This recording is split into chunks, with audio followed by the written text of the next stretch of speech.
This first exercise that we're demonstrating are some different single leg squat variations. Now with any single leg squat, the first thing you want to make sure you have is your hip pulled back and your lumbo-pelvic position nice and neutral. So a good exhale will help get you into that position.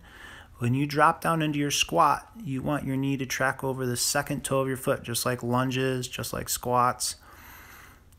Always keeping that hip pulled back behind you. As you see, I'm changing what position I have my leg reaching in. We started forward, then we went out to the side, now we're going back, and we're going to do one crossing behind us as well. I did 3 reps of these in each direction.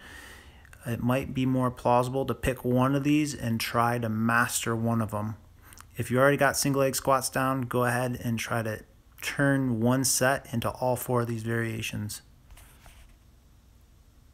Next one we got are single leg RDLs. So before you go, again, set your lumbo-pelvic position. You're going to sit your hips back. I'm imagining I'm reaching for that brick wall behind me as I reach for 2 different objects on the floor.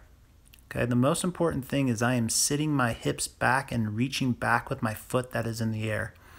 I'm essentially trying to build tension in the leg I am standing on. I want to feel tension build in my hamstring and glutes. And once I get that tension, I use that tension to pull me back up.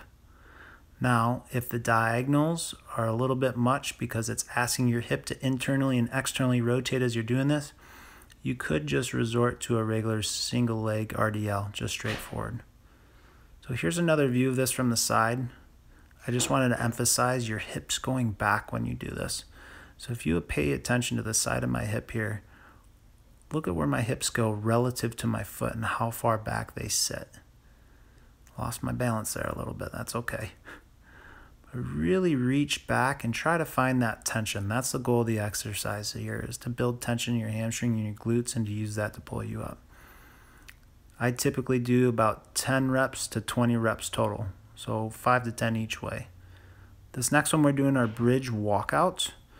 So we're going to set ourselves up just like a bridge. Nice, good exhale to flatten our back into the floor. Ribs pulled in nice and tight. Big reach for the ceiling. When we bridge up, we don't lose that. Now from there, I'm going to walk my feet out away from me, leading with my right foot first. Reset. Nice exhale. Walk my feet back out. Walk back in. Still leading with the right. What I'm trying to work here is my hamstrings and my glutes. The further you walk your feet out, the harder it is going to be. A good thing to do to help maintain a stable core is to exhale as you are going out. Okay, that'll help maintain a rigid spinal position. Now, in terms of reps, count by leading with your right foot for somewhere between, 2 to 5 reps. So every time you go out, that counts as 1. In and out.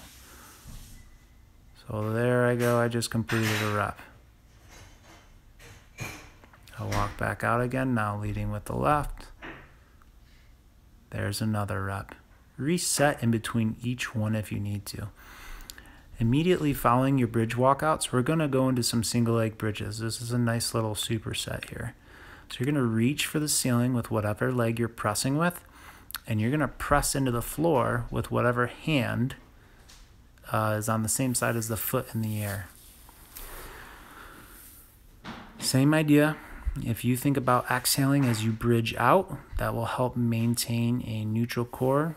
Again, remember to be pressing through the heel of your foot, and in terms of reps, somewhere between 5 to 15 repetitions here, okay?